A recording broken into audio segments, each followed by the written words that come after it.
السلام عليكم ورحمة الله وبركاته.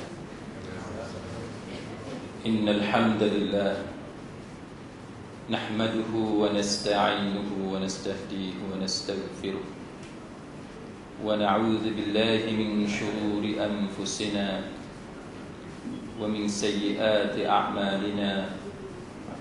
من يهده الله فلا مضل له ومن يضلل فلا هادي له. أشهد أن لا إله إلا الله وحده لا شريك له وأشهد أن محمدا عبده ورسوله. اللهم صل وسلم على محمد وعلى آله وصحبه والتابعين بإحسان إلى يوم الدين وبعد. Rabbi syurah li sadri, wahai Tuhanku, lapangkanlah dadaku ini, wa yassir li amri, dan permudahkanlah urusanku, wahlul 'uqdatam min lisani, dan uraikanlah kekeluhan lidahku, yafqahu qawli, supaya mereka memahami kata-kataku ini. Saudara-saudari muslimin muslimat, mudah-mudahan dirahmati dan diberkati oleh Allah Subhanahu wa taala. Pada malam ini kuliah maghrib kita akan membincangkan tajuk berkenaan dengan amalan taqiyah di dalam ajaran Syiah. Baik, kenapa saya memilih tajuk amalan taqiyah di dalam ajaran Syiah?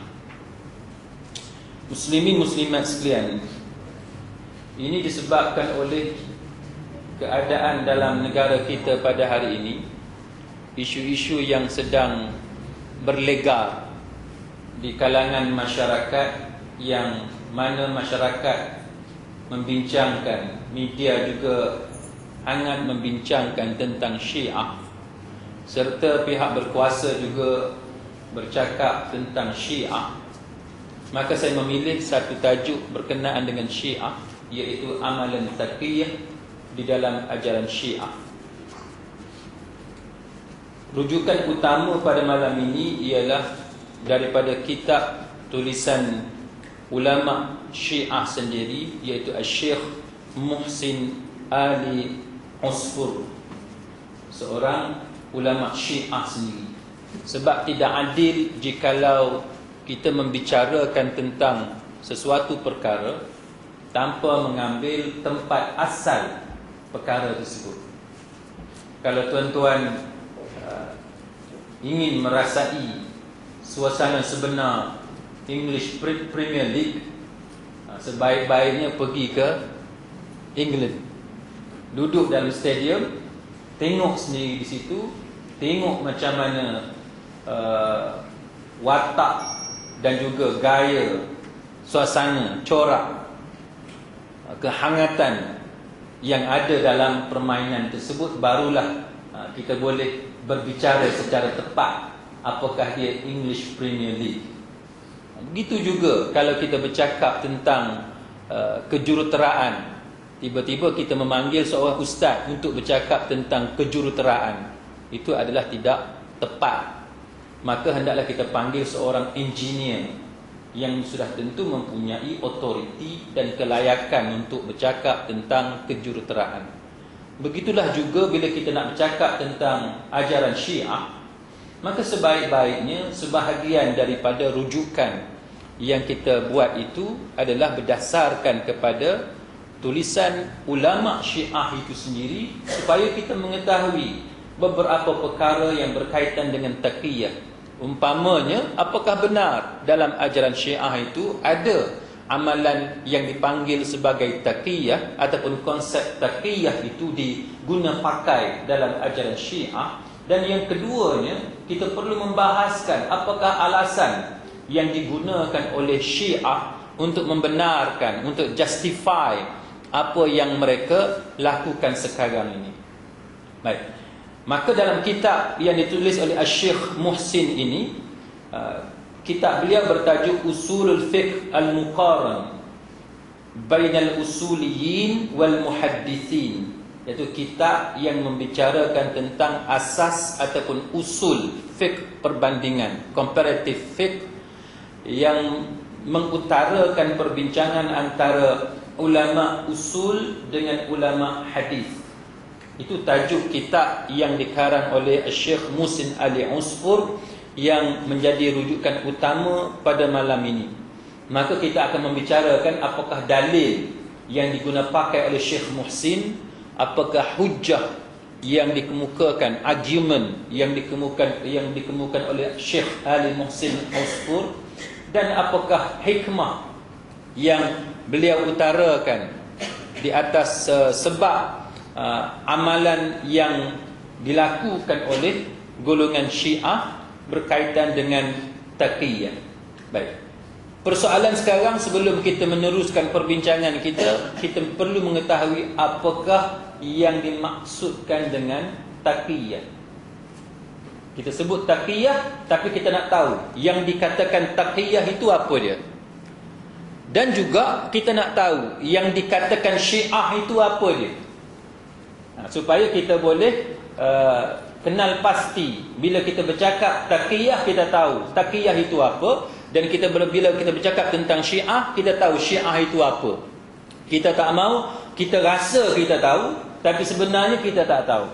Nah, sebagaimana orang-orang kita yang majoritinya mendakwa bahawa mereka bermazhab Imam Syafi'i, tapi amalan mereka sebenarnya banyak yang tidak berasaskan kepada pandangan Imam Syafi'i. Kita tak mau macam tu. Yang kita nak, kalau kita kata kita ni mazhab Syafi'i, yes, kita betul-betul berpegang kepada mazhab Imam Syafi'i. Kalau kita kata kita follow Imam An-Nawawi rahimahullahu ta'ala, maka kita betul-betul ikut pandangan dia. Kalau kita kata bahawa kita berpegang kepada hadis Bukhari dan Muslim, make sure amalan kita itu tidak bertentangan dengan hadis-hadis yang ada dalam Sahih Bukhari dan Muslim. Itu cara kita beramal dalam agama, supaya amalan kita itu berasaskan kepada kebenaran. Bukan berasaskan kepada sangkaan. Kita sangka sahaja, tapi hakikatnya yang sebenarnya tidak sebegitu. Baik, muslimin muslimat sekalian, apakah yang dikatakan sebagai taqiyah? Apa yang tuan-tuan faham dengan perkataan taqiyah? Sebelum kita bercakap tentang definisi yang lengkap, yang agak complicated, saya nak bagi satu dua je perkataan yang mudah bagi kita orang Melayu untuk kita faham. Taqiyah ni, kalau kita guna bahasa Melayu yang mudah, maknanya pura-pura. Ataupun kita nak guna perkataan tipu. Kita tipu orang. Itu bahasa mudah untuk tuan-tuan faham taqiyah. Jadi kalau orang sebut kepada tuan-tuan yang kata taqiyah tu apa dia, betul ke orang Syiah ni mengamalkan taqiyah, dalam kepala tuan-tuan, tuan-tuan tahu, bercakap tentang taqiyah maknanya bercakap tentang kepura-puraan, bercakap tentang penipuan, bercakap tentang pembohongan, pendustaan, benda yang tak betul. Baik, maka daripada situ tuan-tuan perlu tahu apakah maksud sebenar pura-pura dalam Syiah. Dia pura-pura yang macam mana? Dia tipu, dia bohong, dia dusta yang macam mana? Adakah Syiah sahaja yang ada kepura-puraan? Adakah Syiah sahaja yang ada penipuan, yang ada pendustaan, yang berlakon tidak menunjukkan benda sebenar? Adakah golongan yang disebut sebagai Ahlus Sunnah wal Jamaah tidak ada pura-pura? Adakah Ahlus Sunnah wal Jamaah tidak ada tipu muslihat, tidak ada lakonan? Maka daripada situ kita akan terasa ingin tahu apakah yang dikatakan sebagai taqiyah dalam golongan yang dinamakan sebagai Syiah ini. Baik, muslimin muslimat sekalian, yang pertamanya kita perlu tahu bahawa yang dikatakan taqiyah, dia termasuk dalam akidah Syiah.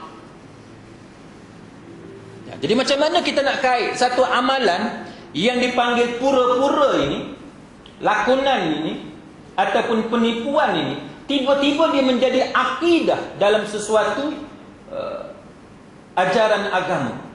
Itu yang kita nak tahu. Penipuan, tipu muslihat tiba-tiba menjadi akidah di dalam satu golongan yang dinamakan sebagai Syiah. Itu yang kita nak tahu. Kenapa? Dan kenapa yang dikatakan taqiyah ini dia mendapat tempat yang tinggi dalam agama Syiah, atau setengah orang sebut mazhab Syiah. Tak apalah, tuan-tuan nak menegaskan itu adalah agama ataupun mazhab, itu kita bincang pada masa yang lain. Tapi yang pentingnya pada malam ini, golongan Syiah meletakkan taqiyah itu pada tempat yang sangat tinggi dalam akidah mereka. Antaranya Al-Mufid dalam satu tulisan beliau mengatakan bahawa yang dikatakan taqiyah, Al-Mufid, siapa dia? Al-Mufid ialah ulama Syiah. Dia kata bahawa taqiyah ialah merahsiakan kebenaran. Itu yang kata taqiyah. Ulama Syiah mendefinisikan taqiyah itu sebagai merahsiakan al-haq, merahsiakan kebenaran, menyembunyikan kebenaran dan menutupkan diri dalam meyakininya dan berhadapan dengan para penentang, yakni golongan yang tidak sama keyakinan mereka dan tidak mengganggu mereka dengan apa sahaja yang boleh menyebabkan bahaya ataupun kemudaratan bagi agama dan dunia orang-orang Syiah. Itu definisi yang lebih lengkap berkenaan dengan taqiyah bagi golongan Syiah. Maknanya yang kata taqiyah ni ialah satu amalan, satu konsep yang diamalkan oleh golongan Syiah. Dia menyembunyikan kebenaran.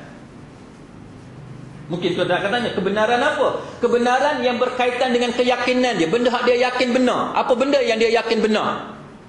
Yang dia yakin sebagai hak, benda yang betul. Apa dia? Yang berkaitan dengan akidah dia, berkaitan dengan agama dia. Maka yang tu dia sembunyi. Dia sembunyi yang tu. Sebab apa dia sembunyi tu? Sebabnya ialah tujuan dia untuk mengelak bahaya kepada agama dia dan dunia dia. Dia tak mau dengan sebab mendedahkan berkenaan dengan identiti dia. Itu akan menyebabkan kesusahan bagi dunia dia dan kesusahan bagi agama dia. Dia sembunyikan kebenaran itu daripada siapa? Daripada penentang-penentang dia. Maka sesiapa jua yang tidak bersetuju, yang menentang, yang go against, yang bertentangan, kontradik dengan keyakinan dan kepercayaan dia, maka dia menyembunyikan apa yang dia faham sebagai kebenaran. Itu dari segi definisi yang agak lengkap. Ataupun Yusuf Al-Bahrani mengatakan bahawa seorang tokoh Syiah pada tahun yang ke-12 pada abad yang ke-12 Hijrah, dia berkata bahawa maksudnya menampakkan kesamaan sikap dengan para penentang dengan apa yang mereka yakini kerana takut kepada mereka. Tuan-tuan faham tak? Maknanya kalau dia duduk di depan orang yang tak setuju dengan Syiah, dia akan zahirkan persamaan. Kalau istilah orang Melayu kita nak sebut apa? Nak sebut bodek ke nak sebut apa? Tuan-tuan boleh faham tak kan? Macam itulah. Maknanya kita tak setuju dengan dia, tapi sebab kita tahu bahawa dia memang tak setuju dengan kita, kita tak mau timbulkan masalah. Macam tu. Kita tak mau timbulkan masalah, maka kita akan pastikan benda yang kita bercakap dengan orang yang tak setuju dengan kita itu, kita akan bercakap senada dengan dia. Intonasi kita sesuai dengan dia. Kandungan percakapan kita sesuai dengan dia. Itu yang dinamakan sebagai taqiyah berdasarkan pandangan Yusuf Al-Bahrani, salah seorang tokoh Syiah pada abad yang ke-12 Hijri. Itu definisi dia. Al-Khamenei, Imam Khamenei kata apa? Imam Khamenei kata taqiyah maknanya seseorang itu mengatakan sesuatu yang bertentangan dengan realiti atau melakukan sesuatu yang bertentangan dengan aturan syariah, bertentangan dengan aturan syariah untuk menyelamatkan nyawa, kehormatan dan harta dia. Baik, kalau tuan-tuan tengok kepada 3 pandangan yang kita sebut tu, tuan-tuan rasa taqiyah ni salah ke tak salah? Ni soalan mencabar minda. Kita buat two-way communication malam ni. Biasa ke ceramah apa ni, kuliah ni kadang-kadang ustaz seorang cakap, orang yang dekat bawah ni dia spoon feed kan. Dia masuk dengan sudu, dia terima aja. Malam ni tuan-tuan, bila tuan-tuan dengar macam tu, 3 pandangan yang kita ambil, definisi, ta'rif, ma huwal murad bi taqiyah. Apakah yang dimaksudkan dengan taqiyah? Setakat yang tuan-tuan dengar tadi itu, tuan-tuan rasa ada persamaan ataupun tidak dengan kepahaman kita di sini berkenaan dengan syariat Islam, berkenaan dengan undang-undang peraturan Islam. Sama ke tidak? Tak sama. Sebab apa tak sama?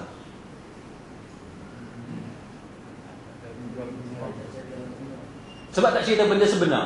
Okey. Itu dia punya kata kunci dia. Baik, sebab tak cerita benda sebenar. Nanti kita akan baca alasan yang diberikan oleh Syekh Muhsin, ulama Syiah ini, yang memberi dalil daripada Quran dan hadis yang menunjukkan bahawa memang Quran sendiri mengajar kita taqiyah. Itu yang kita nak tahu.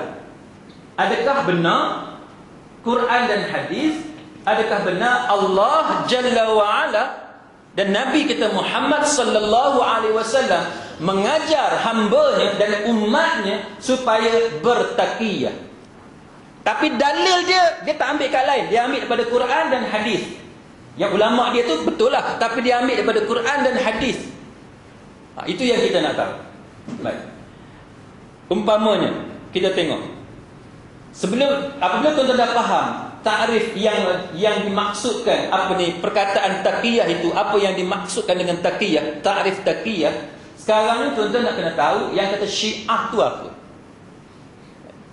Syiah itu apa? Baik. Dari segi bahasa, Syiah ni, bahasa Melayu tu maknanya pengikut, penyokong, pendokong, pembela dan yang seumpama dengan dia. Ataupun kalau kita kata Syiah Ali umpamanya, maka ia maksudnya ialah kelompok penyokong Sayyidina Ali. Jadi dari segi istilah syarak, yang kata Syiah ni maknanya golongan yang mengangkat kepimpinan Khalifah Ali radhiyallahu anhu dan anak keturunan dia. Itu dari segi istilah. Yang Syiah ni maknanya pendokong, pembela. Itu secara dari segi bahasa. Tapi bila kita bercakap dari segi agama, yang kata Syiah ini ialah kelompok yang mengangkat Sayyidina Ali sebagai pemimpin bersama-sama dengan anak dan keturunan dia. Baik, jadi orang yang macam tu kita sebut golongan Syiah. Yang kata tasyayyuh tu apa dia? Tasyayyuh ialah sikap mengikut yang didasari agama dan mengangkat orang yang diikuti dengan ikhlas. Jadi perkataan Syiah tu sendiri tak jadi masalah. Perkataan Syiah tak jadi masalah. Cuma yang jadi masalah bila kita bercakap dari segi istilah, dia merujuk kepada golongan yang menyokong kepimpinan Sayyidina Ali dan anak keturunan dia. Baik, apa yang menjadi masalah kepada mengangkat kepimpinan Ali dan anak keturunannya? Adakah semata-mata kerana mengangkat Khalifah Ali alaihi salam itu adalah menyebabkan seseorang itu menjadi sesat, ataupun dia ada sebab-sebab lain yang menyebabkan tindakan golongan Syiah ini menjadi menyeleweng daripada ajaran Islam? Baik, muslimin muslimat sekalian, daripada situ kita mengetahui bahawa dua perkataan ini dia merujuk kepada satu golongan yang mempunyai persamaan dengan orang Islam. Dia ada persamaan. Maknanya kalau ada orang mengatakan bahawa mereka ni sebahagian daripada orang Islam, ya, dari satu segi mereka sebahagian daripada orang Islam kerana banyaknya persamaan golongan Syiah ini dengan golongan Ahli Sunnah wal Jamaah. Itu dari segi persamaan. Kita tak cakap dari segi perbezaan lagi, tapi dari segi persamaan, yes, mereka sebahagian daripada orang Islam. Cuma bila kita bercakap lebih jauh dari segi sejarah Syiah itu sendiri, maka daripada situlah kita akan mulai berjumpa satu persatu kenapa wujudnya perbezaan antara Syiah dengan golongan yang dinamakan sebagai Ahlus Sunnah wal Jamaah. Ada beza. Baik. Sekarang kita tengok kepada apa yang disebut oleh Syekh Muhsin dalam tulisan beliau, yang kata sejarah keluarnya yang dikatakan sebagai taqiyah dalam ajaran Syiah.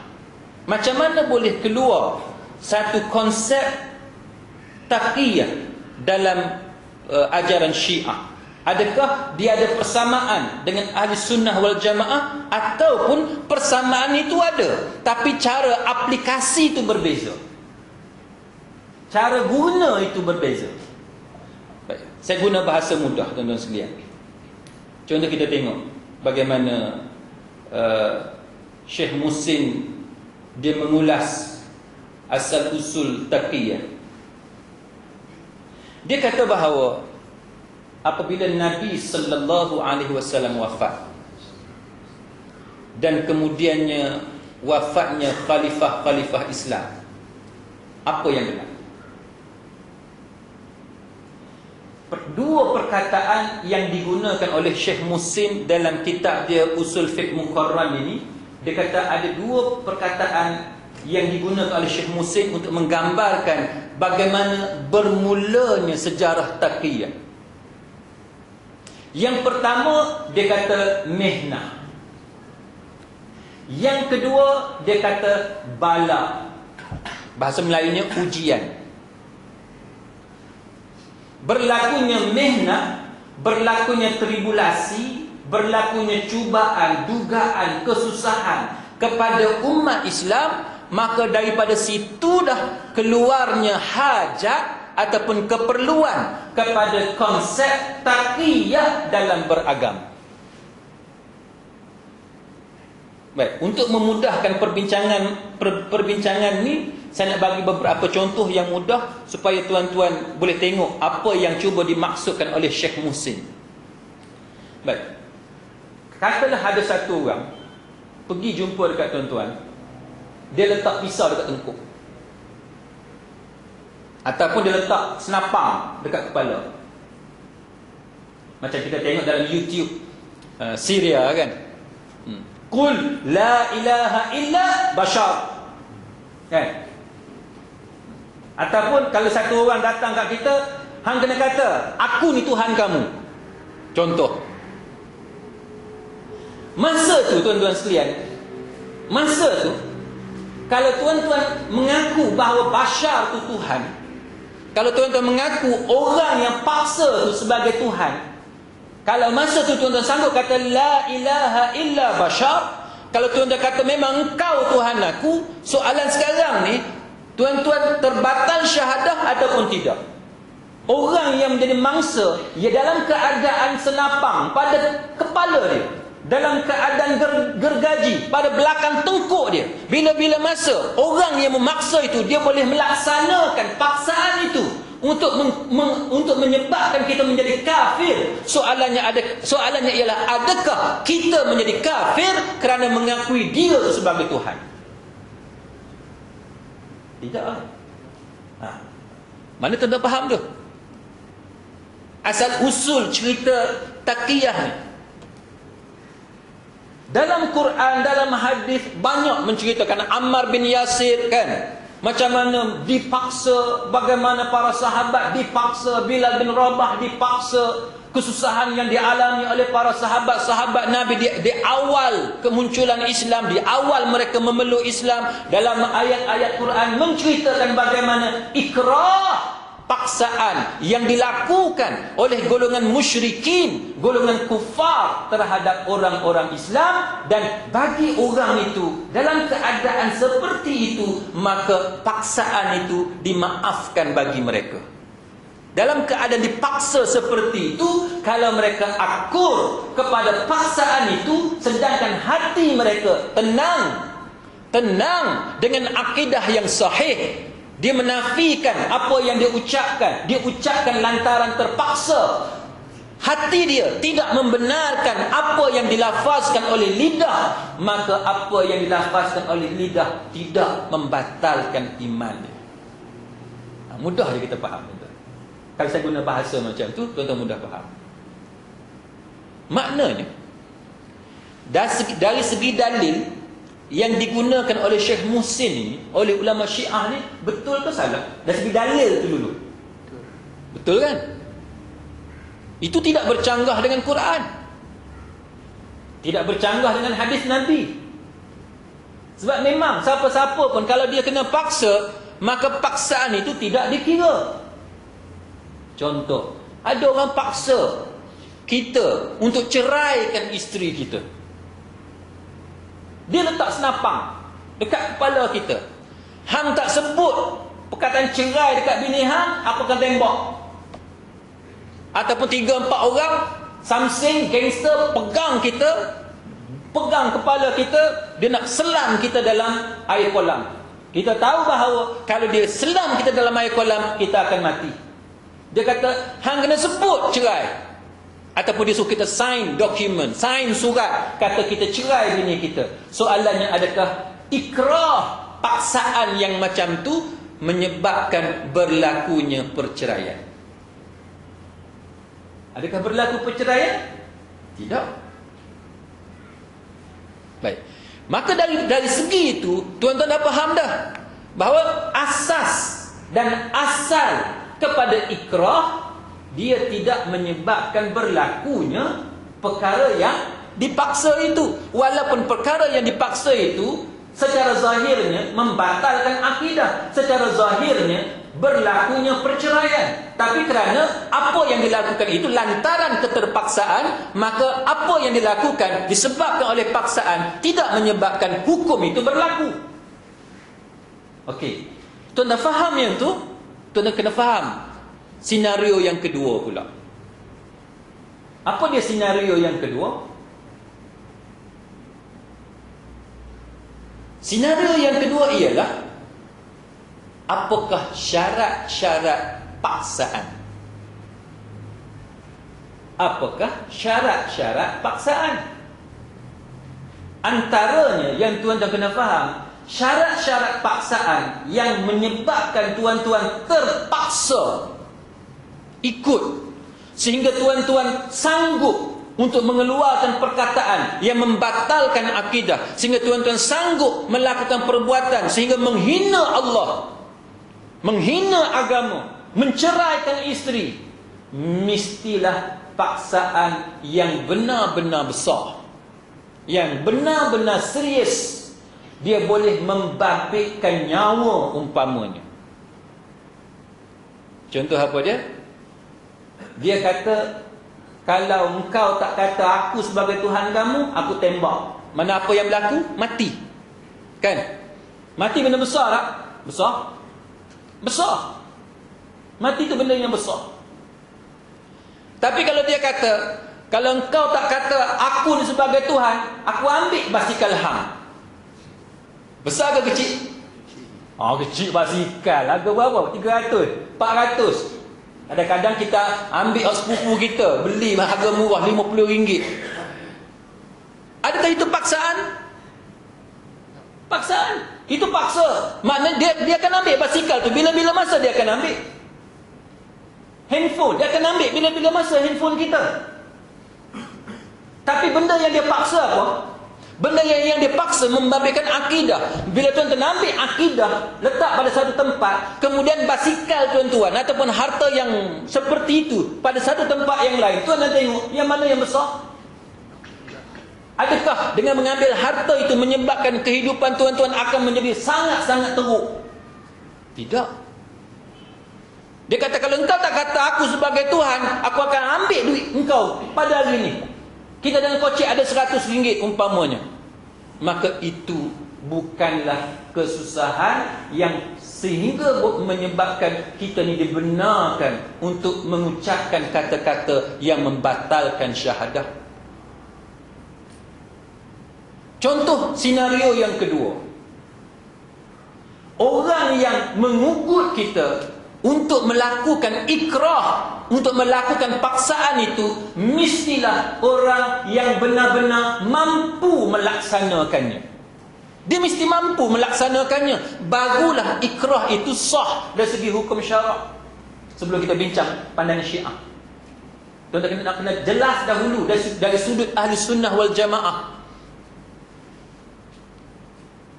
Mestilah orang yang mengugut itu orang yang betul-betul mampu buat. Contoh, tinggi kita 6 kaki. Orang yang ugut kita budak kecil, tinggi dia 4 kaki. Lengan dia dengan lengan kita, panjang lengan kita. Dan kita tengok budak tu, sekali kita lempang dia, rebah dia. Dia ugut apa tuan-tuan? Dia ugut nak bunuh kita. Senjata dia apa? Pisau cukur. Contohlah, supaya tuan-tuan mudah faham kan. Dengan senjata pisau cukur, pisau panjang tu je. Tak, panjang tu je pisau. Dia pegang macam tu. Dia budak kecil, tinggi dia 3 kaki ataupun 4 kaki. Lengan dia lebih pendek daripada kita. Dia lebih kecil, lebih rendah daripada kita. Kita lebih tinggi daripada dia. Jangkauan kita lebih panjang daripada dia. Soalan sekarang ni, adakah dia mampu menumpaskan kita pada masa tu? Dari segi logik akal, guna makul, logik dulu, dia boleh tak untuk paksa kita? Tak boleh. Dia tak boleh. Ataupun orang yang nak paksa tu orang perempuan. Tuan-tuan jangan banding orang perempuan hak tertentu lah. Kita bercakap orang perempuan dalam adat biasa. Dalam adat biasa. Kita orang lelaki, kalau kita tengok pun kita tahu. Kita yakin, kita tak jadi masalah. Walaupun perempuan tu ada pisau dapur sekalipun. Dia paksa kita untuk jadi kafir. Dia ada pisau dapur. Tuan-tuan, dari segi hukum adat, kita jangan cerita perempuan yang ada black belt ke apa, kita jangan cerita macam tu. Kita cerita keadaan biasa. Kita tengok dia, kita tahu dah bahawa kita dengan senang-senang boleh rampas pisau tu daripada dia. Kalau dia hayun pun, kita senang-senang boleh tangkis, boleh sekat serangan dia. Maka pada masa itu, ikrah, paksaan yang macam tu tidak sah untuk dijadikan alasan bahawa kita terpaksa untuk melakukan sesuatu yang bertentangan dengan agama. Itu yang tuan-tuan kena faham. Nombor 3, paksaan itu mestilah paksaan yang benar-benar boleh berlaku pada masa yang sepatutnya. Contoh apa dia? Dia kata, aku bunuh kau sekarang ni. Kita tengok dengan yang paksa kita ni 2 orang dengan badan besar. Kita ni tak ada senjata, dia ada senjata. Dia nak bunuh kita sekarang. Kita tahu bila-bila masa dia boleh bunuh kita. Sebab kita dah diikat, kita nak lari kat mana pun tak boleh. Maka pada masa tu, ikrah yang macam tu sah.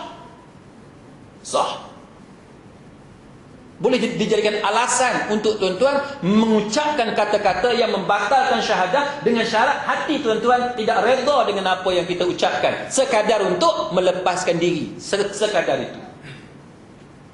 Tapi kalau dia ugut tuan-tuan, dia kata engkau kena mengucap, engkau kena mengaku aku ni sebagai Tuhan. Kalau engkau tak mengaku sebagai Tuhan, aku bunuh engkau minggu depan. Kita ada masa seminggu, 7 hari.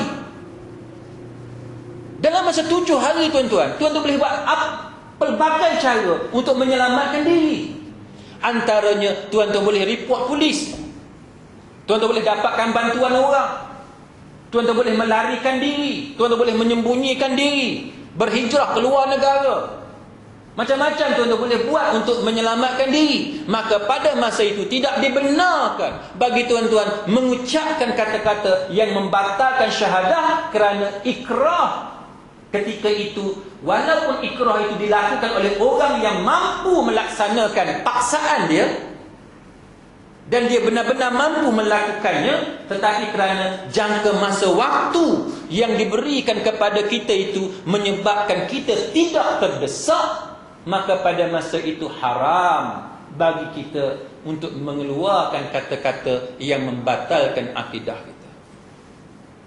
Tuan-tuan, mudah dia faham. Dan soal itu, daripada situ tuan-tuan boleh agak dah bagaimana perbezaan, macam mana tuan-tuan nak draw a line antara Syiah dengan Ahli Sunnah wal Jamaah. Baik. Kenapa saya kata bahawa tuan-tuan boleh buat satu garisan di antara Syiah dengan Ahli Sunnah wal Jamaah? Kita tengok beberapa contoh. Al-Kulini umpamanya, seorang ulama Syiah, dia kata at-taqiyah, dia kata, dia ambil riwayat ini daripada perkataan Ja'far As-Sadiq. Dia kata apa? Dia kata at-taqiyah, dia kata dini wa dinu abai. Dia kata, yang kata taqiyah ni agama aku, dia kata, dan juga agama nenek moyang aku. Tuan-tuan boleh tengok tak? Makna taqiyah itu menjadi benda teras, perkara besar dalam akidah mereka. Dia kata at-taqiyah dini adalah agama aku, dan juga wadinul abai, dan juga din ataupun agama datuk nenek moyang aku. Besarnya tuan-tuan sekalian. La imana liman la taqiyah lah. Dia kata la imana, tidak ada iman ataupun tidak sempurna iman bagi sesiapa la taqiyata lahu, yang tidak beramal dengan taqiyah padanya. Bunyi. Oh, macam. Baik. Tuan-tuan sekalian, maka dia kata tidak ada iman, tidak dikira beriman bagi sesiapa yang tidak beramal dengan taqiyah. Tuan-tuan nampak tak besar benda tu? Besar. Mana siapa yang tidak beramal dengan taqiyah, dia dikira sebagai tidak beriman. Dan taqiyah itu menjadi perkara dasar dalam agama. Baik. Sebelum kita pergi dalam Ahli Sunnah wal Jamaah, kita tengok seterusnya. Umpamanya, tuan-tuan sekalian, Abu Abdillah, dia ambil daripada Ibnu Babuyah Al-Qummi. Dia kata sesungguhnya 9/10 daripada agama terdapat dalam taqiyah. Tidak ada agama bagi orang yang tidak bertaqiyah. Taqiyah ni 9/10 daripada agama dia adalah berasaskan kepada taqiyah. Yang 1/10 tu benda lain. 9/10 taqiyah. Kalau tuan-tuan nak tengok, kalau tuan-tuan nak tengok ucapan-ucapan daripada ulama-ulama Syiah yang mengatakan bahawa taqiyah itu 9/10 daripada agama, tuan-tuan tengok dalam YouTube, senang. Tuan-tuan type taqiyah Syiah, akan keluar semua ucapan-ucapan yang kebanyakannya dalam bahasa Arab. Tuan-tuan tengok, siapa yang boleh bahasa Arab, dia boleh faham macam mana ulama Syiah ni bercerita, yang mengatakan bahawa, memberikan dalil bahawa taqiyah ni satu ajaran yang sangat penting dalam Syiah sampai tahap 9/10. 9/10 berasaskan kepada berpura-pura. Berasaskan kepada berpura-pura. Al-Baqir umpamanya, dia berkata bahawa akhlak yang terbaik, yang paling baik bagi para imam dan golongan yang terkemuka Syiah ialah bertaqiyah. Yang kata akhlak baik ni ialah kalau dia bertaqiyah. Itu besarnya tuan-tuan sekalian. Dan begitulah banyaklah contoh-contoh yang lain, antaranya yang diambil daripada Habib bin Bashir daripada Abu Abdullah, dia kata, demi Allah Azza wa Jalla, tidak ada di muka bumi ini yang lebih aku cintai daripada taqiyah. Habib, orang yang melakukan taqiyah akan diangkat darjatnya oleh Allah Azza wa Jalla, dan orang yang tidak melakukan taqiyah, Allah Jalla wa Ala akan menghinakan. Muslimin muslimat sekalian, maka ini menunjukkan kepada kita bahawa taqiyah ni merupakan satu perkara yang teras dalam agama mereka. Satu perkara yang teras dalam agama mereka. Baik. Kenapa bagi golongan ahli sunnah wal jamaah amalan seperti ini tidak boleh diterima? Sebab apa? Kalau tuan-tuan flashback contoh-contoh yang saya bagi tadi, tuan-tuan boleh beza tak? Apa perbezaan antara ahli sunnah wal jamaah dengan Syiah? Syiah, bila tuan-tuan tengok dalil-dalil yang digunakan oleh mereka tadi, betul, dalil itu asalnya ada dalam Quran. Asalnya ada dalam hadis, ada pada kisah Ammar bin Yasir dan sebagainya, Bilal bin Rabah dan lain-lain yang berlaku kepada para sahabat, penyiksaan golongan Quraisy terhadap para sahabat yang beriman kepada Nabi sallallahu alaihi wasallam. Tetapi tuan-tuan sekalian, apa yang membezakan antara fahaman Ahlussunnah wal Jamaah ialah, bagi Ahlussunnah wal Jamaah itu termasuk dalam exceptional cases, dalam kes-kes terkecuali. Maknanya satu rukhsah, satu keringanan yang Islam bagi kepada umat dia, kepada penganut dia, apabila mereka terdesak, tu je. Itu sahaja. Itu pun sebahagian ulama membicarakan dengan panjang lebar dalam keadaan-keadaan tertentu, yang mana yang lebih afdal antara kita akur kepada ikrah tanpa hati kita redha kepada ikrah itu, ataupun kita lawan ikrah itu, kita bertegas dengan akidah kita dan sanggup untuk mati daripada kita patuh kepada ikrah, paksaan itu. Muslimin muslimat sekalian, kita tengok beberapa contoh. Umpamanya Allah Ta'ala sebut dalam surah Al-Baqarah. Surah Baqarah ni surah yang kedua dalam Quran, ayat yang ke-14. Allah Ta'ala menyebut, a'udzubillahi minasyaitonir rajim, wa idza laqul ladzina amanu qalu amanna wa idza khalau ila syayatinihim qalu inna ma'akum innama nahnu mustahzi'un. Apa dia? Allah Ta'ala sebut, dan bila mereka berjumpa, nak cerita pasal orang munafik, bila mereka berjumpa dengan orang-orang yang beriman, mereka berkata, kami telah beriman. Dan bila mereka kembali kepada syaitan mereka, maknanya pemimpin mereka yang kafir, puak-puak mereka yang kafir, mereka mengatakan, sesungguhnya pendirian kami sama sebagaimana kamu. Pendirian kami, akidah kami, keyakinan kami sama seperti kamu. Kami hanyalah nahnu mustahzi'un. Kami hanya main-main saja, olok-olok sahaja. Surah Baqarah, Allah Ta'ala cerita perangai orang munafik. Maknanya dalam ajaran Islam, kalau tuan-tuan pergi satu puak, tuan-tuan cakap lagu lain, pergi puak lain pula tuan-tuan cakap lagu lain, itu tanda kepada nifaq, tanda kepada hipokrasi.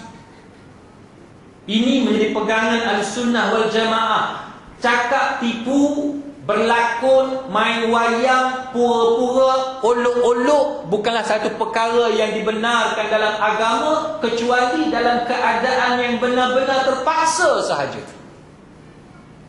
Sedangkan dalam Syiah itu menjadi dasar. Tuan-tuan mungkin akan tanya balik, kenapa Ustaz kata dasar? Kerana dalam riwayat yang kita baca tadi, yang menjadi pegangan Syiah, 9/10 daripada agama ialah taqiyah. Itu menunjukkan pentingnya taqiyah dalam Syiah. Sedangkan dalam pegangan Ahlussunnah wal Jamaah, kita berpegang kepada Quran, berpegang kepada hadis, menunjukkan kepada kita bahawa itu satu keringanan, bukan satu perkara dasar dalam agama. Malah bagi sesiapa yang sanggup untuk mengorbankan diri dia berhadapan dengan ikrah, berhadapan dengan paksaan, ada ketikanya itu lebih afdal bagi dia. Tuan-tuan dan kepala akan tanya, contoh apa dia Ustaz? Contoh. Saya bagi contoh mudah. Contoh dalam kehidupan kita sekarang. Benda yang berlaku dalam masyarakat kita, apa dia yang contoh? Kalau kita bagi contoh Bashar, contoh di Syria, bunuh supaya kafir, yang tu jauh daripada kita. Kita ambil hak dekat dengan kita, apa dia tuan-tuan? Contohnya ialah orang pecah masuk rumah kita.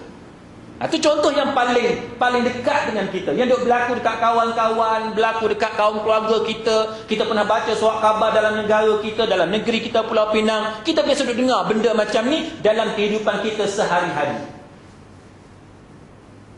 Bila orang pecah masuk rumah kita, dia bukan mencuri. Mencuri lain. Dia ambil harta senyap-senyap. Ni dia merompok. Dia samun. Dia rompak. Rompak maknanya dia ambil harta kita terang-terangan. Paksa. Dia ambil pisau. Dia letak dekat leher kita. Dia ikat anak bini kita. Tunjuk dekat mana emas kamu simpan. Tunjuk dekat mana cash kamu simpan. Peti simpanan dekat mana? Peti keselamatan dekat mana? Tunjuk. Dia nak ambil semua. Gelang-gelang emas bini kita, tunjuk dekat mana? Tuan-tuan ada dua pilihan masa itu, betul tak? Tuan-tuan ada dua pilihan. Saya bagi contoh ni supaya tuan-tuan faham. Yang kata taqiyah ni dalam Ahlussunnah wal Jamaah, dia ada kelainan daripada taqiyah yang difahami oleh golongan Syiah. Sebab dia berkaitan dengan paksaan tadi. Nak menyelamatkan diri. Tuan-tuan kena faham kaitan tu. Dalam akidah Ahlussunnah wal Jamaah, tuan-tuan ada dua pilihan. Sama ada tuan-tuan utamakan nyawa tuan-tuan.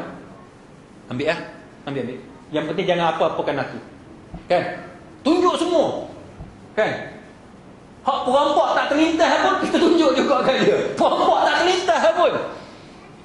Perampok nak terlintas macam mana? No. Kebun pisang kat belakang rumah. 100 meter daripada rumah. Kita pergi tunjuk dekat kawan tu. Kawan tu kata Alhamdulillah. Alhamdulillah. Ada. Pasal apa? Bodohnya kita. Tapi tak nak kena bodoh lah. Mungkin kita panik, kelam kabut. Sampai benda yang perampok tak terlintas pun kita tunjuk. Hak atas bumbung kita tunjuk. Padahal banyak dah dia dapat tu, tapi punya takut, panik. Nak kata bodoh tak boleh. Sebab panik dan sekalian, kita cerita habis tuan-tuan. Cerita habis. Adakah salah macam itu tuan-tuan? Tak salah. Memang itu satu pilihan yang diberikan oleh Islam. Satunya ialah bagi semua harta, yang penting selamatkan diri. Dan harta kita boleh cari, tapi nyawa sekali je.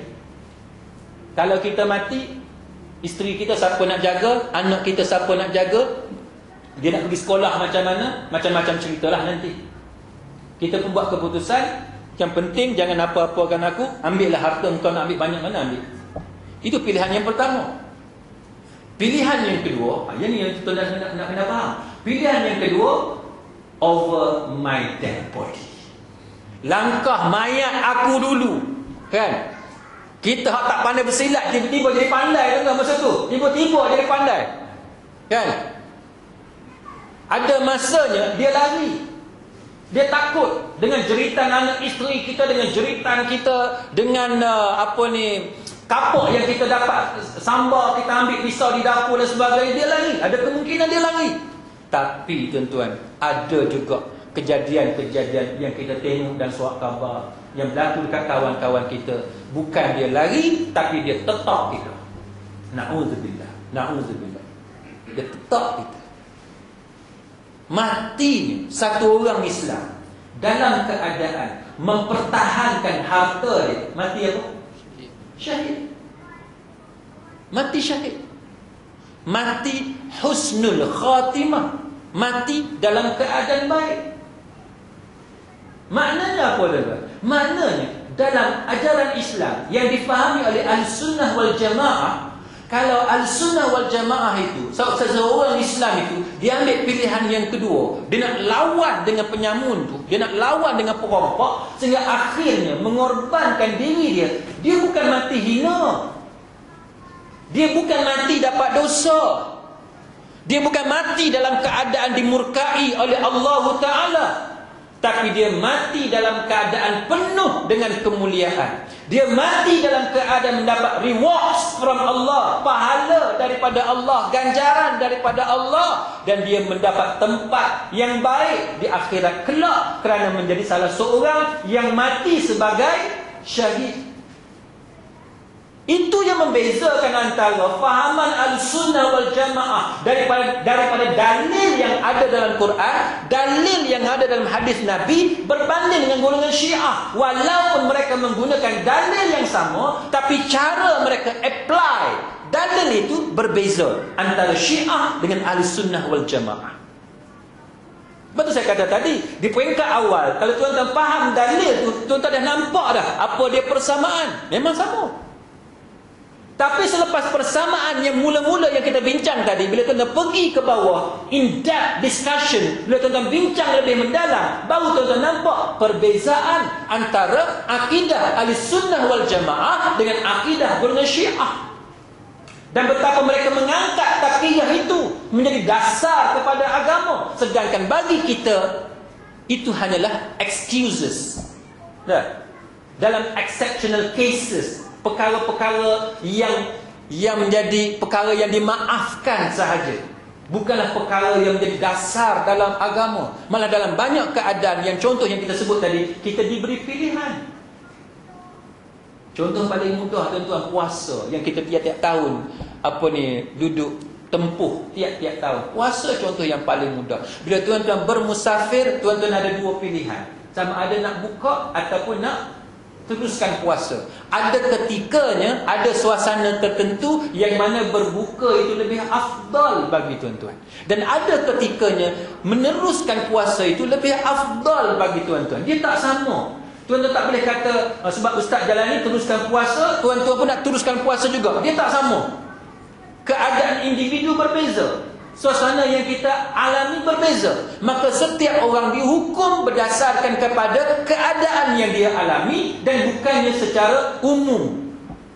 Dia tak boleh apply prinsip itu secara umum, tak boleh. Baik.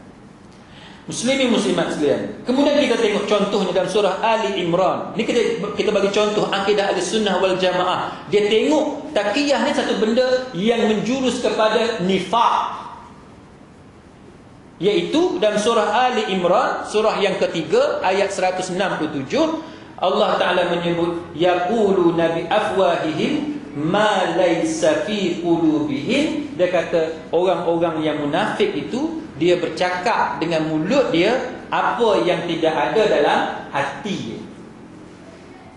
Bagi Ahlussunnah wal Jamaah, kita bercakap lagu lain tak sama dengan apa yang ada dalam hati kita, itu nifaq. Itu nifaq. Tapi bagi golongan Syiah, itu asas kepada taqiyah. Dia mengutamakan benda tu untuk menyelamatkan akidah dia, maka dia membenarkan taqiyah. Tetapi masalahnya tuan-tuan sekalian, kalau betul menyelamatkan akidah yang benar dalam keadaan ikrah yang sah, ikrah yang sah yang kita sebut tadi, itu kita faham. Tetapi dalam keadaan yang biasa, keterpaksaan yang tidak serius pun mereka mengamalkan taqiyah, maka itu tidak dibolehkan. Baik, muslimin muslimat sekalian, kalau kita tengok sejarah, saya masa sebab lepasnya kita ada majlis kan, saya masa sikit tuan-tuan. Kalau kita tengok sejarah, kita boleh faham punca kepada kejadian ni, kita boleh faham. Tapi yang kita tak setujunya ialah punca kepada kejadian ini menyebabkan berlakunya kesesatan kepada mereka. Yang tu yang kita tak setuju. Tapi punca berlaku tu kita faham. Apa dia punca dia? Golongan Syiah ni tuan-tuan, dia mengalami tekanan daripada pemerintah pada zaman Bani Umayyah, dan lebih teruk lagi pada zaman pemerintahan Bani Abbasiyah. Tuan-tuan tengok ucapan-ucapan ulama Syiah, antaranya mereka mengakui bahawa semasa pemerintahan Umar bin Abdul Aziz, tekanan tidak dikenakan kepada golongan Syiah. Maknanya Umar bin Abdul Aziz memerintah dengan pemerintahan yang adil dan tidak mencari sebab untuk bergaduh dengan golongan Syiah. Tetapi mereka sangat memusuhi pemerintah yang lain selain daripada Umar bin Abdul Aziz. Sebab berlakunya pertembungan antara Bani Umayyah dengan puak Syiah. Berlaku pertembungan antara Bani Abbasiyah dengan puak Syiah.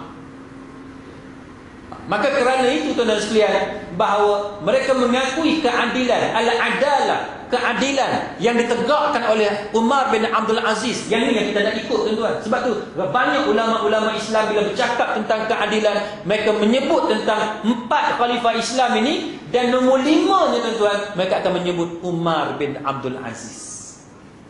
Hak lain jarang kita dengar kan. Kadang-kadang kita susah nak dengar nama Marwan dan sebagainya, kita payah nak dengar. Tapi kalau nama Umar bin Abdul Aziz, seolah-olah dia tu seiring dengan 4 khalifah utama yang kita panggil Khulafa Rasyidin Al-Mahdiyin, yang mana tuan-tuan sekalian 4 khalifah itu nombor 5 tuan-tuan sekalian Umar bin Abdul Aziz, yang kita boleh kata menyamai kemuliaan yang dimiliki pada zaman pemerintahan 4 orang khalifah yang pertama.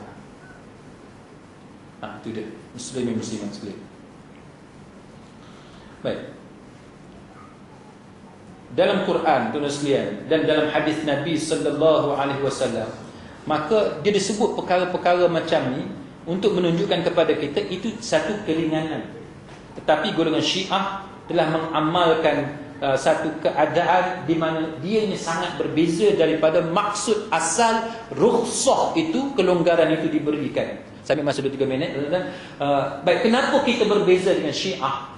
Antaranya perkara yang besar tuan-tuan sekalian ialah Syiah secara umumnya, saya tak berani mengatakan kesemua sekali, tetapi kita bercakap secara umumnya, mereka mengkafirkan sahabat-sahabat Nabi. Dan bukti-bukti ini boleh tuan-tuan tengok dalam kitab-kitab yang dikarang oleh ulama-ulama Syiah.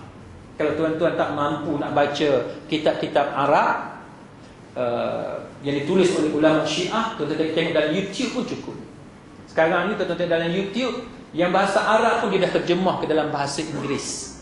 Atau tuan-tuan boleh tengok banyak ucapan-ucapan mereka yang secara terang-terangan mengkafirkan atau melaknat sahabat-sahabat Nabi. Umpamanya Abu Ja'far menyebut semua manusia yang termasuk kaum muslimin Ahlussunnah wal Jamaah menjadi ahli jahiliyah, kafir dan murtad selepas kewafatan Nabi sallallahu alaihi wasallam, kecuali 4 orang. 4 orang dia kata yang tidak kafir selepas kewafatan Nabi. Siapa dia? Dia kata Ali. Yang kedua dia kata Miqdad. Yang ketiga dia kata Abu Dhar. Yang keempat dia kata Salman Al-Farisi. 4 orang ni dia yang tidak tergugat akidah dia. Hak lain semuanya terbatal akidah dia. Dan banyaklah pandangan-pandangan yang lain, termasuk mensifatkan Abu Bakar, Umar, Uthman terkeluar daripada millah. Terkeluar daripada millah maknanya menjadi murtad, menjadi kafir. Itu antara perbezaan yang ketara.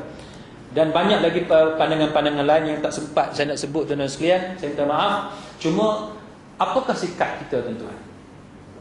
Bila kita dah bicarakan dengan perbincangan pada malam ini, apa sikap yang kita boleh ambil dalam soal yang macam ni? Muslimin muslimat sekalian, antara sikap yang pertama, sama ada tuan-tuan nak terima sikap ini ataupun tidak, itu terserah kepada tuan-tuan. Cumanya antara sikap yang pertama, kalau tuan-tuan tengok muyul yang ada sekarang ini, inclination yang ada di Malaysia terutamanya sekarang ini, yang pertamanya, muyul yang pertama, inclination yang pertamanya ialah menganggap bahawa Syiah itu sebagai agama baru, bukannya mazhab. Yang kedua, sikap yang mengatakan bahawa Syiah itu sebahagian daripada Islam dan dia salah satu mazhab daripada ajaran Islam. Asalnya mereka Islam. Maka kalau kita ingin mengkafirkan mereka, ingin mengatakan bahawa mereka terkeluar daripada millah, maka hendaklah kita datangkan dalil untuk menghukum mereka sebegitu. Tuan-tuan faham tak dua beza antara dua sikap ni? Perbezaan antara dua sikap ni. Tuan-tuan boleh beza tak? Maknanya, sikap yang pertama yang diambil oleh sebahagian daripada ilmuwan Islam ialah mengkafirkan semua golongan Syiah. Siapa yang Syiah, dia kafir. Siapa yang Syiah, dia terkeluar daripada millah. Siapa yang Syiah, dia bukan berakidah dengan akidah Islam. Itu sikap yang pertama. Yang tuan-tuan mesti tentukan pendirian tuan-tuan. Tuan-tuan ke arah yang mana? Tuan-tuan menuju ke arah sikap yang pertama ataupun sikap yang kedua. Sikap yang kedua apa dia? Sikap yang kedua ialah asal mereka Islam. Mereka bermazhab dengan mazhab Islam. Syiah juga sebahagian daripada mazhab Islam, sebagaimana mazhab Maliki, mazhab Syafi'i, mazhab Hanbali dan sebagainya. Tetapi sebarang pelampauan, melanggar batasan yang dilakukan oleh ulama Syiah ataupun pengikut Syiah, itu ialah satu kesilapan yang perlu dihukum mengikut keadaan mereka dan bukannya menghukum secara keseluruhan. Tuan-tuan nak pilih yang mana? Tuan-tuan nak pilih yang pertama atau tuan-tuan nak pilih yang kedua? Sebahagiannya memilih yang pertama dan sebahagiannya memilih yang kedua. Yang kedua, tuan-tuan sekalian, kalau tuan-tuan tengok kitab-kitab yang dikarang oleh para ulama Islam, misalnya Wahbah Az-Zuhaili dan sebagainya, mereka menyebut dengan jelas bahawa Syiah ialah mazhab lain daripada Islam. Mana sebahagian daripada mazhab yang ada dalam ajaran Islam. Itu istilah yang diguna pakai oleh sebahagian daripada ulama-ulama Islam, termasuk Syekh Dr. Wahbah Az-Zuhaili dalam kitab Fiqh Islami wa Adillatuh. Tetapi pada masa yang sama, ada juga ulama-ulama Islam yang menerima Syiah sebagai agama baru dan mereka bukan agama Islam. Dengan sebab akidah mereka yang berbeza. Walaupun mereka menerima Allah sebagai Tuhan, tapi kerana perkara asas yang lain mereka tidak terima, maka dengan sebab itu tuan-tuan sekalian, mereka dihukum sebagai terkeluar daripada millah. Pandangan pribadi saya. Ini pandangan pribadi saya. Saya bukan nak impose kepada tuan-tuan, tapi tuan-tuan balik nilai sendiri antara dua sikap ini, sikap yang mana yang kita nak pilih. Saya memilih sikap yang kedua. Sebab bila seseorang itu mengucap la ilaha illallah, dia Islam. Bila dia terima Muhammad Rasulullah, dia Islam. Kemudian selepas daripada dua perkara itu, kalau dia buat perkara lain, maka datangkan bukti, kita hukum setakat mana bukti yang ada. Contohnya, saya bagi contoh yang mudah kepada tuan-tuan.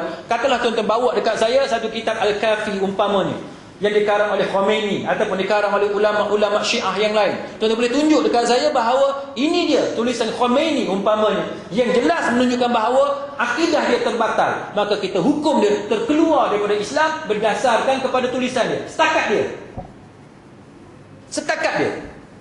Siapa yang ikut Khomeini, kita kena tanya pula orang tu. Awak tahu tak awak ikut Khomeini itu sebab apa? Awak tahu tak bahawa Khomeini tulis dia 1, 2, 3, 4 yang bertentangan dengan akidah Islam? Kalau dia jawab tak tahu, nahnu qaumun nahkum bizawahir wallahu yatawalla bisarair. Kita hukum pada zahir. Tapi kalau dia bertakiyah, dia bertakiyah, dia bohong dekat kita. Dia tak bercakap benar kepada kita. Hakikatnya dia memang mengkafirkan Abu Bakar umpamanya. Maka itu terserah urusan itu kepada Allah Subhanahu wa taala. Kita hukum setakat mana yang kita nampak. Sebab apa tuan-tuan? Saya berpendapat bahawa yang kedua itu lebih selamat, kerana kita berpegang kepada hukum asal. Dia terima Allah, dia terima Muhammad. Selepas itu kena datangkan bukti untuk menunjukkan bahawa akidah dia terbatal. Yang kedua, sebab yang kedua tuan-tuan, kalau tuan-tuan mengatakan bahawa Syiah itu kesemuanya adalah terkeluar daripada millah, bermakna orang Islam hari ini tidak boleh membenarkan mereka menunaikan ibadat haji. Sekarang musim haji.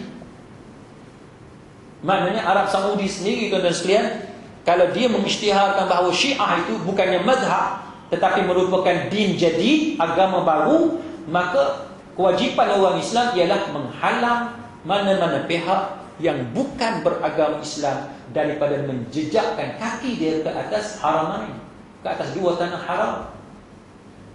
Itu antara dua benda. Jadi bagi sesiapa yang berpegang kepada sikap yang pertama, kalau dia merupakan penguasa, umpamanya dia kerajaan, sebuah kerajaan, umpama kerajaan Arab Saudi, maka kewajipannya halal daripada menjadi jemaah haji.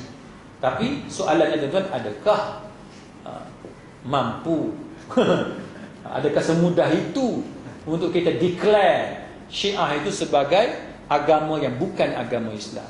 Jadi saya minta maaf tuan-tuan sekalian, saya terpaksa berhenti setakat itu.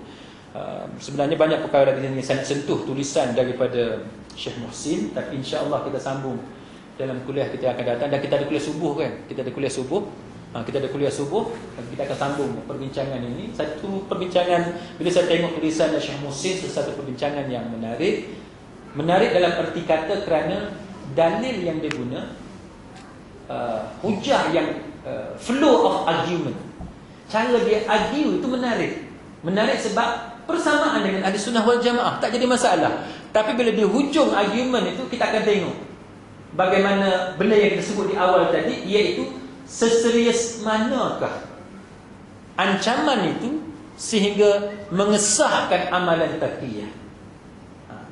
Jadi bagi orang yang mempelajari mazhab Syiah, kalau kita nak sebut mazhab, ataupun bagi sesiapa nak sebut agama Syiah, akidah Syiah, kalau dia tidak ada foundation yang kukuh tentang syariat Islam, dia boleh terpengaruh. Sebab apa saya berkata begitu? Kerana peringkat awal hujah dia sebiji, sebagaimana yang ada dalam Quran dan hadis. Betul, flow of argument dia mula dengan sama. Perbezaan itu hanya nampak di hujung. Baru kita nampak perbezaan cara dia argue dalam mengesahkan amalan taqiyah ini. Mudah-mudahan perbincangan kita ini sedikit sebanyak mendapat manfaat di sisi Allah Subhanahu wa taala. Yang mana yang tersilap, yang tersalah itu saya mohon teguran dan nasihat kepada tuan-tuan sekalian. Subhanakallahumma wa bihamdik, asyhadu an la ilaha illa anta, astaghfiruka wa atubu ilaik. Wabillahi taufiq wal hidayah. Wassalamu alaikum warahmatullahi wabarakatuh.